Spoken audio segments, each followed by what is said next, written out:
Hello student, कैसे हैं? उम्मीद है आप सभी अच्छे होंगे। ज्ञानपुर पब्लिक स्कूल की तरफ से कक्षा 11 के लिए ये फिजिक्स की क्लास है और मैं हूं ब्रिजेश गुप्ता। आज मैं आपके फिजिक्स के पार्ट 1 के बारे में स्टार्ट करूंगा बताना। जैसा आप जानते हैं, जो आपका पहला चैप्टर या पहला अध्याय है वो मापन और मात्रक। मतलब इसमें आपको जो बताया जाएगा, भौतिक राशियों के मापने के बारे में बताया जाएगा, उनके मात्रकों के बारे में बताया जाएगा, उसमें मापने में जो त्रुटियां होती हैं उनके बारे में बताया जाएगा, उन त्रुटियों को कैसे हम लिख सकते हैं उनके बारे में बताया जाएगा। ठीक है, चलिए आपको स्टार्ट करते हैं भौतिक राशियों के बारे में। देखिए, पिछली क्लासेस में आपने बहुत सारे भौतिक राशियों के बारे में पढ़ा है। बस भौतिक राशियों को उसके बारे में स्पेसिफिकेशन तो नहीं बताया गया कि उसे क्या कहते हैं, कैसे कहते हैं, लेकिन आपको जैसे आपने पढ़ा होगा, बल पढ़ा होगा, दाब पढ़ा होगा, आयतन पढ़ा होगा, ऊर्जा पढ़ा होगा, बहुत सारी राशियों के बारे में पढ़ा। संवेग पढ़े होंगे, चाल पढ़े होंगे, विस्थापन पढ़े होंगे, दूरी पढ़े होंगे, बहुत चीजें की बात। ठीक है ना, ये सारी भौतिक राशियां हैं। अब चलिए यहाँ आपको बताई जाएगी कि उन्हें किस तरीके से आप जो डिफाइन कर सकते हैं। ठीक है, अब भौतिक राशियों के बारे में मैं बताऊं, भौतिक राशियों को कैसे आप जो है अपनी भाषा के रूप में बता सकते हैं, कह सकते हैं। ठीक है, देखिए अगर आप चल रहे हैं तो चलते समय आप क्या करते हैं, कुछ दूरी को तय करते हैं, या फिर कह सकते हैं कि हमारी चाल अधिक है, या फिर अगर आप किसी दूरी को कम समय में तय करते हैं तो कहते हैं हमारी चाल अधिक है। यानी वो चाल या वो दूरी भी कैसी राशि हो गई, एक प्रकार की भौतिक राशि आ गई। देखिए उन भौतिक राशियों का संबंध किससे है? आपकी जो है एक भौतिक घटना जिसे हम कह रहे हैं चलना। ठीक है, तो मतलब भौतिक राशियों को संबंधित करने के लिए आपने एक चीज पाया कि जो है उनका संबंध किसी भौतिक परिघटना से है। सेकंड है, इनको आप व्यक्त करेंगे तो जैसे कहा कि हम जो है जैसे गाड़ी आप चला रहे हैं। ठीक है, गाड़ी चलाने में अगर आप कहते हैं हम जो है 50 की स्पीड पे दौड़ रहे हैं, हम जल्दी पहुंच गए, एक आदमी 30 की स्पीड पे दौड़ा रहा है तो कम पहुंचा। मतलब ये कि आपने ये भी देखा कि जब वो दौड़ा रहा है अपनी चीजों को, वो दूरी तय कर रहा है, तो उसने कहा कि हम एक निश्चित चाल से चल रहे थे 50 किलोमीटर। मतलब है कि उसकी जो चाल थी उसको व्यक्त करने के लिए उसकी एक मात्रा उन्होंने बताई, वो क्या था, 50 किलोमीटर पर घंटा। एक ने बताया 30 किलोमीटर पर घंटा। मतलब ये उस भौतिक राशि को व्यक्त करने के लिए दूसरा किसकी आवश्यकता हुई, संख्यात्मक मान की। उसने कहा किलोमीटर पर घंटा। ठीक है, या कि कोई उसी चीज को मीटर पर सेकंड में दिखा सकता है, क्योंकि मैं अभी डायरेक्टली बता रहा हूँ, पीछे क्लास में आपने पढ़ा। मतलब है कि दूसरे चीज की आवश्यकता हुई मात्रा। नेक्स्ट, आप उसे माप सकते हैं। जैसे मैंने आपने दूरी तय किया तो उसे आप माप सकते हैं, आपकी चाल को मापा जा सकता है। ठीक है, मतलब ये कि अब आप देख रहे हैं उस भौतिक राशि को क्या कर सकते हैं, आप प्रत्यक्ष या परोक्ष रूप से माप सकते हैं। चलिए अब हम भौतिक राशि को अगर हम शब्दों में डिफाइन करना है तो कैसे करेंगे? भौतिक राशियां वो राशियां होती हैं कि जिसका संबंध किसी भौतिक परिघटना से है, जिसका संख्यात्मक मान और मात्रक है, जिसे आप काम क्या कर सकते हैं, प्रत्यक्ष या परोक्ष रूप से माप सकते हैं। मतलब कि भौतिक राशियां वो राशियां हैं जिसका संबंध भौतिक परिघटना से होगा, संख्यात्मक मान और मात्रक होगा, प्रत्यक्ष या परोक्ष रूप से आप इसे माप सकते हैं। ठीक है, तो इस तरीके से आप किसी भौतिक राशि को डिफाइन कर सकते हैं। नेक्स्ट है आपका मापन। मापन क्या है, मापन की आवश्यकता क्यों पड़ी और किस तरीके से हम किसी भौतिक राशि को माप सकते हैं।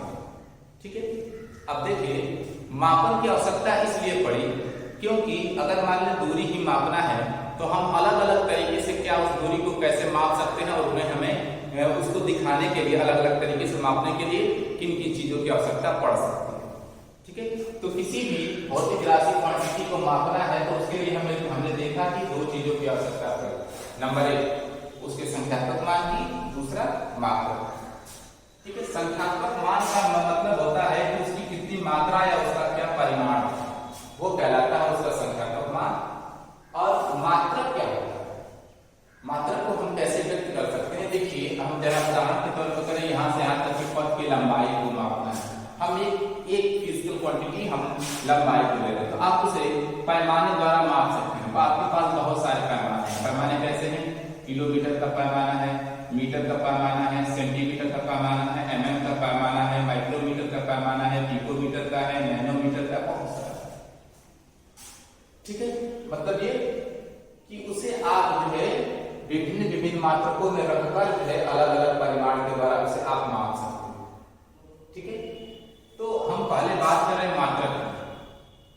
ठीक है, मात्रक क्या होता है? किसी भी भौतिक राशि को मापने के लिए मात्रक की आवश्यकता होती है। और मात्रक होता क्या है? उस भौतिक राशि के एकांक मान को, या कहें कि किसी भी भौतिक राशि को यादृच्छिकता एक निश्चित मान चुना गया और उस निश्चित मान को उसका एकांक मान नाम दिया गया, वही एकांक मान जो है कहलाता है उसका मात्रक। ठीक है, जैसे मान लिया कि हमें मीटर का पैमाना बनाना है, हमने मीटर कैसे माना? सभी लोग वैज्ञानिकों ने मिलकर माना कि इतने तक की दूरी को कहेंगे 1 मीटर। उन्होंने कहा एकांक मान, जिसे प्रामाणिक मान भी कहते हैं, एकांक प्रामाणिक मान हमने ले लिया इतने तक को। अब सभी कहेंगे इतने तक की दूरी क्या? 1 मीटर। इतने तक की दूरी 1 सेंटीमीटर। अब ये कोई से बदलेगा नहीं कि अभी इतने तक की दूरी को 1 सेंटीमीटर, ऐसा कोई नहीं है। इतने तक की दूरी को सभी लोग 1 सेंटीमीटर ही मानेंगे। अब वो कहीं जाएगा उसका एकांक मान कहलाएगा उसका मात्रक। जैसे मान लें कि हम लिख रहे हैं 50 सेंटीमीटर, इसका एकांक मान कितना होगा? 1 सेंटीमीटर। यही क्या कहलाएगा? इसका मान। और ये क्वांटिटी इसकी कहलाएगी संख्यात्मक मान। ठीक है, तो किसी भी भौतिक राशि का मात्रक क्या होता है? मात्रक जो है अपने आप चुना गया एक जो है एकांक मात्रक होता है, वो कहते एकांक जो है मान कहलाता है उसका मात्रक या जो है प्रमाणिक मान। ठीक है, दूसरा आवश्यकता हुई संख्यात्मक मान।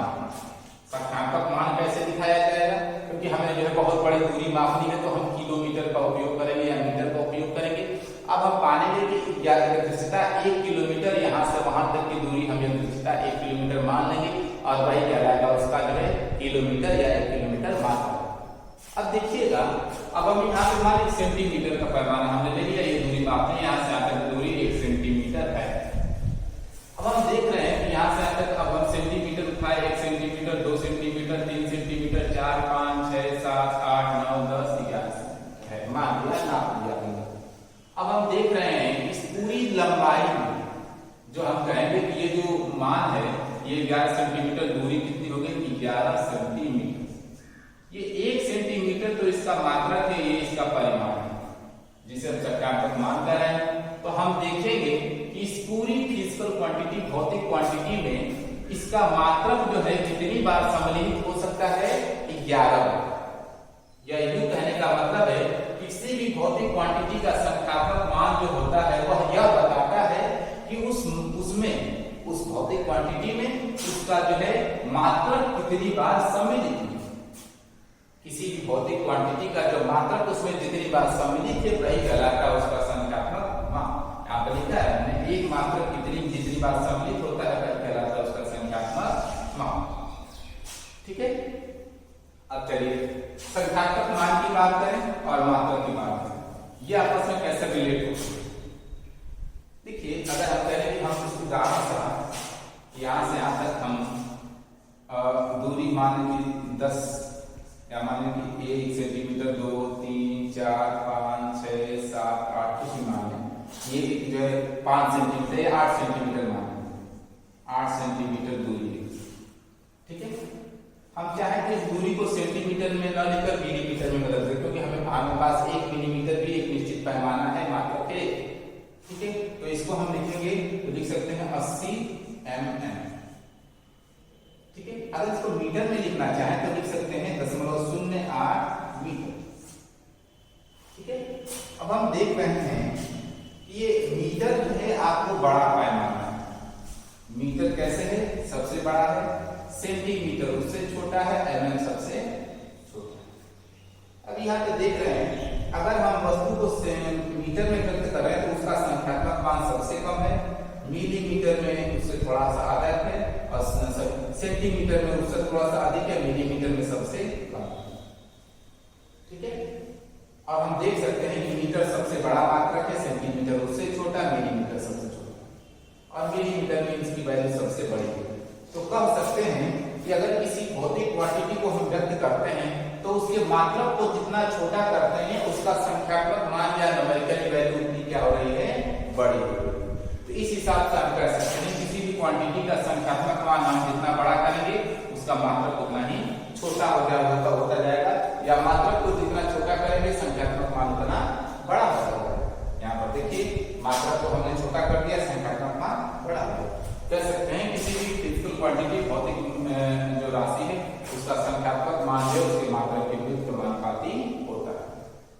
ठीक है, अब चलिए अब ये देखा गया जब ये चीजें हो गई इनके बारे में कि हमें इसकी आवश्यकता क्यों पड़ी। अब ये हुआ कि अब भौतिक राशि को हम कितने प्रकार से कितने टाइप में बांट सकते हैं। तो भौतिक राशि को हम दो टाइप में बांट सकते हैं, नंबर एक सदिश राशि, नंबर दूसरा अदिश राशि। अब ये सदिश राशियां होती क्या है, पिछले क्लासेस में थोड़ा सा आपको बताया जा चुका है। वो सारी राशियां जिनको पूरे तरीके से व्यक्त करने के लिए परिमाण के साथ साथ दिशा की भी आवश्यकता होती है, ऐसी राशियों को कहते हैं सदिश राशि। वो सभी राशियां जिन्हें पूरे तरीके से व्यक्त करने के लिए केवल और केवल जो है परिमाण की आवश्यकता पड़ती है उसे कहते हैं अदिश राशि। इसको समझने के लिए थोड़ा सा हम एक थोड़ा छोटा सा एग्जांपल लेते हैं। यहाँ आपका घर है और यहाँ आपका स्कूल है। आपको घर से स्कूल जाना है, आए आपको एक आदमी आपसे पूछ रहा है कि आपका स्कूल कहाँ है, किधर है। ठीक है, अब कितनी दूरी पर है।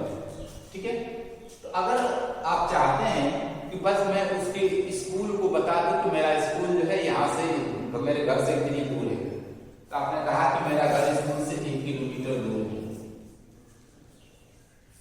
बस आपने इतना कह दिया और आपने उस आदमी से कहा कि जाइए और मेरे स्कूल पर पहुंच जाइए। अब बताइए पॉसिबिलिटी क्या है कि वो आपके स्कूल पे पहुंच ही जाए? क्या वो पहुंच सकता है? कोई संभावना नहीं, क्योंकि आपसे घर से वो निकलेगा तो इधर जा सकता है 1 किलोमीटर इधर, 1 किलोमीटर इधर, इधर इधर इधर कहीं भी चला जाए। कोई जरूरी नहीं है कि वो आपके स्कूल तक पहुंच ही जाए। तो मतलब ये कि आपने अपने स्कूल की स्थिति को बता दिया है, ठीक है, लेकिन वो जरूरी नहीं है कि वो आदमी आपके स्कूल को सही से समझ ही जाए कि तो समझ कर आपके स्कूल पर पहुंच ही जाए। मतलब ये कि आपने अपने स्कूल की दूरी को तो सही बताया है।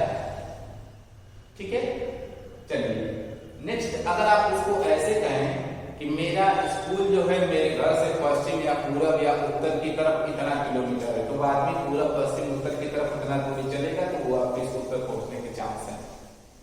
ठीक है, मतलब ये कि आपने अपने स्कूल को प्रदर्शित करने के लिए दो तरीके से स्कूल को प्रदर्शित किया है। नंबर एक, सिर्फ वो चीज कि जो आपने उसकी जो है मात्रा बता दी है कि कितनी दूर हमारा स्कूल है। नंबर दूसरा कि मात्रा के साथ साथ अपने स्कूल की स्थिति को भी आपने व्यक्त कर दिया, अपने स्कूल की स्थिति को भी जो है बता दिया।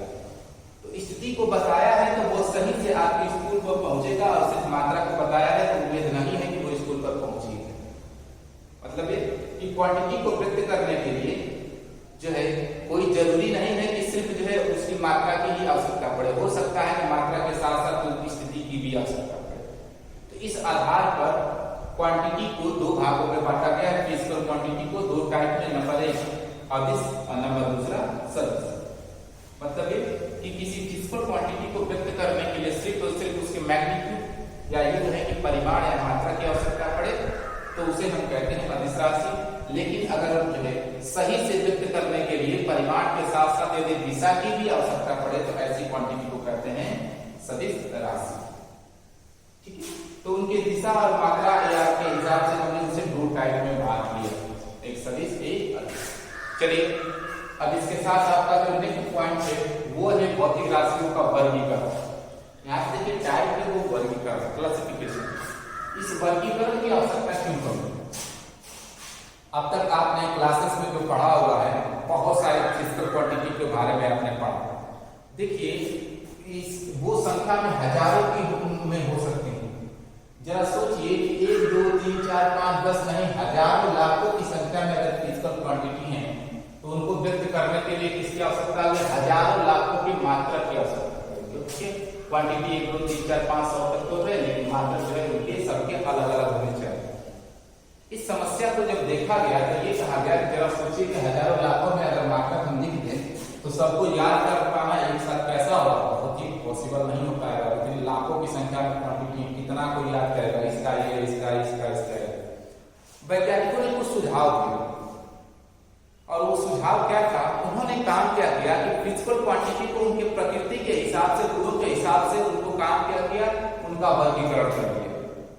और ये वर्गीकरण दो टाइप में, और वो गुण क्या थे जिसके आधार पर वर्गीकरण किया गया? उन्होंने ये देखा प्रिंसिपल क्वांटिटी ऐसी मिल रही है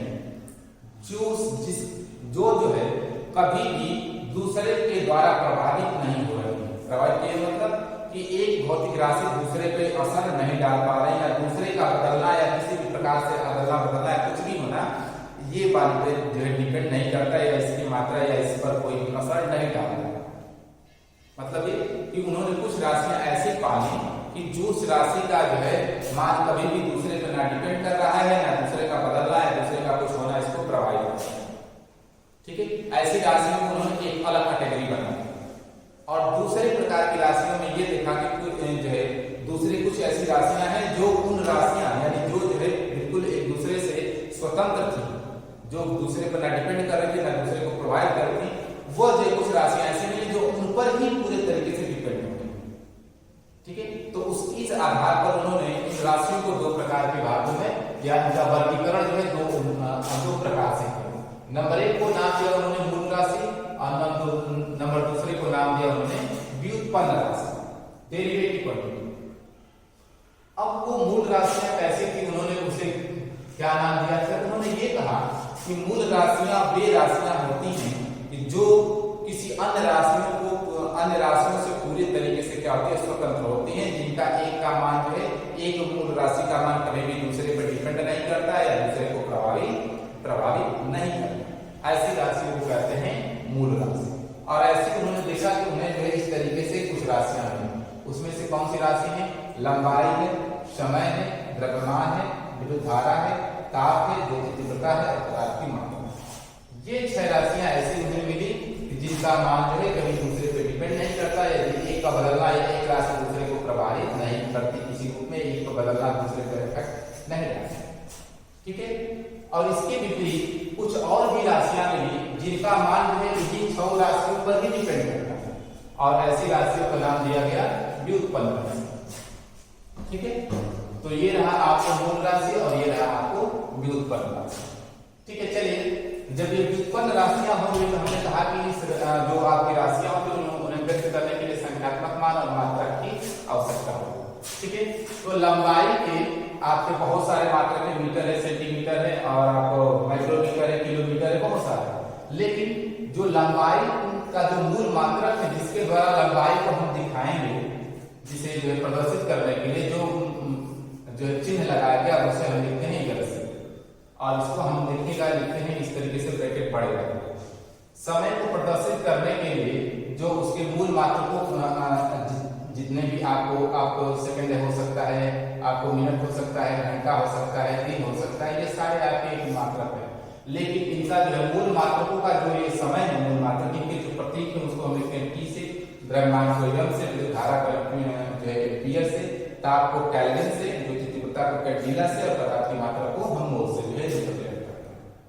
ठीक है, इसके सिवा दो और राशियां होती हैं जिसे कहते हैं पूरक राशि। ये एक होती है पूर्ण और दूसरा होता है घनपूर्ण। इसके बारे में थोड़ा सा आपको पिछली क्लास में बताया गया है। अब हम थोड़ा सा आपको व्युत्पन्न राशियों के बारे में बताना चाहेंगे, किस तरीके से जो है ये राशियां एक दूसरे के ऊपर डिपेंड करती हैं। ठीक है, अब ये व्युत्पन्न राशि बहुत सारे आप ऐसे चाल ले सकते हैं।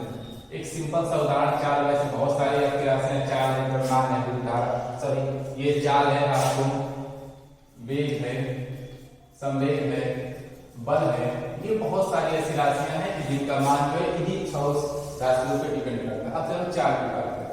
चाल हमने कहा कि एक वस्तु चल रही है, उसकी चाल जो है लिख रखा है, गाड़ी चल रही है 50। चलिए अगर लिखा है एक वस्तु उसकी चाल जो है 50 किलोमीटर प्रति घंटा है, तो आपने लिखा है ऐसे 50 किलोमीटर प्रति घंटा। अब यहाँ पर हम आपको बात कर रहे हैं चाल की।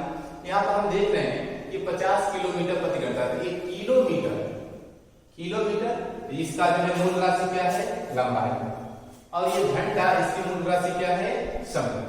आपने देखा ये जो चाल है ये दो मूल राशियों पे डिपेंड कर रहे हैं, लंबाई और समय।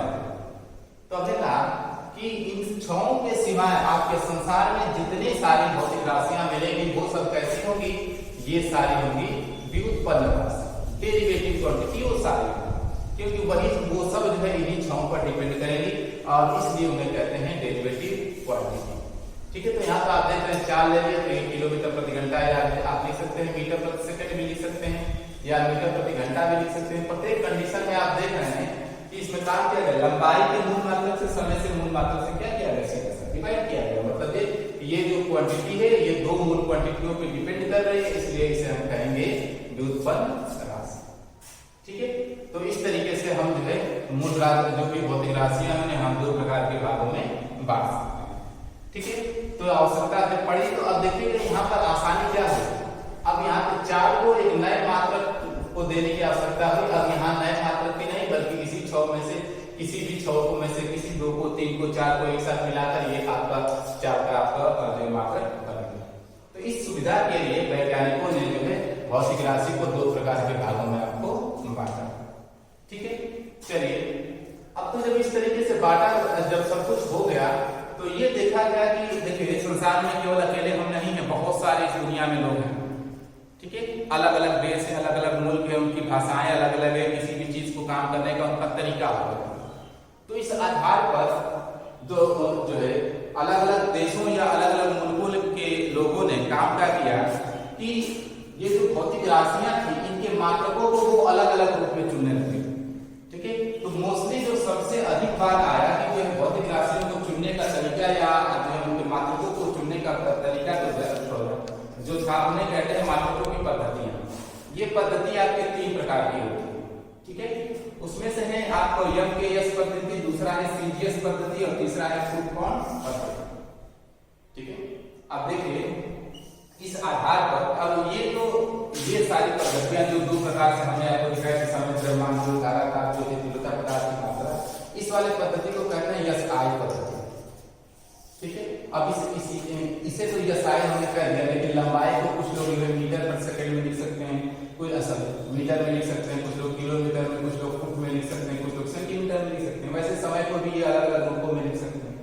तो जो ये मूल मात्रकों के रूप में होती है, प्रतीकों के रूप में, वो आपकी SI पद्धति में आ जाती है। ठीक है, अब ये SI में आए तो इसके अंतर्गत जो है ये लोग अलग अलग तरीके से इसको लिख सकते हैं। तो इस हिसाब से किसी भी मात्रकों की जो पद्धतियां हैं वो 3 प्रकार की। एक है MKS पद्धति। MKS पद्धति में क्या क्या चीजें होती है, यदि आप लंबाई को मीटर में, द्रव्यमान को जो है केजी में लें और समय को सेकंड में, इस प्रकार से जो पद्धति बनेगी उसे कहेंगे MKS पद्धति। यदि आप लंबाई को सेंटीमीटर में लिखें, समय को जो है सेकंड में लिखें और जो द्रव्यमान है उसको ग्राम में लिखें, तो ये भी कहीं ना जो है पद्धति चलती है। हमारे यहाँ मोस्टली MKS पद्धति चलती है, लंबाई को मीटर में लिया जाता है, द्रव्यमान को केजी में और समय को सेकंड में। कहीं कहीं आपको जो है ये वाली पद्धति चलती है, फुट बॉन्ड पद्धति। मतलब कि लंबाई को फुट में अगर लिखा जाए, द्रव्यमान को जो पौंड में लिखा जाए, जो आजकल आप लोग देखते हैं कि गाड़ियों में जो प्रेशर डाला जाता है वो पौंड के आधार पर ही चलता है। ठीक है, समय को सेकंड में लिया जाए, इस प्रकार से जो पद्धति बनेगी उसे कहेंगे फुट बॉन्ड पद्धति। हालांकि ये सारी पद्धतियां SI पद्धति के अंतर्गत ही आती हैं, क्योंकि ये मेन आप चाहे जिसे आप MKS में लिखें, चाहे फुट बॉन्ड में लिखें, चाहे CGS में लिखें, अगर मूल मात्रकों के प्रतीकों के रूप में देना होगा तो लंबाई को हमेशा यह लिखेंगे, समय को हमेशा T से, द्रव्यमान को हमेशा M से लिखेंगे। ठीक है, तो ये रहा आपके जो है पद्धतियों के बारे में। स्टूडेंट, ये आपकी क्लास के लिए ये आपका इम्पोर्टेंट था। ये सारी चीजें आपकी किताब में भी दे रखी, मैंने आपको अपने तरीके से पूरा बताने की कोशिश की है। अब इस चीज के बारे में और आप जानना चाहते हैं या बहुत सारी चीजें होती है, अगर कुछ आपको समझ में नहीं आई तो आप इस चैनल पर कमेंट कर सकते हैं और हमसे जो है बातों को पूछ सकते हैं। मैं पूरे तरीके से आपको संतुष्ट करने की कोशिश करूंगा। धन्यवाद।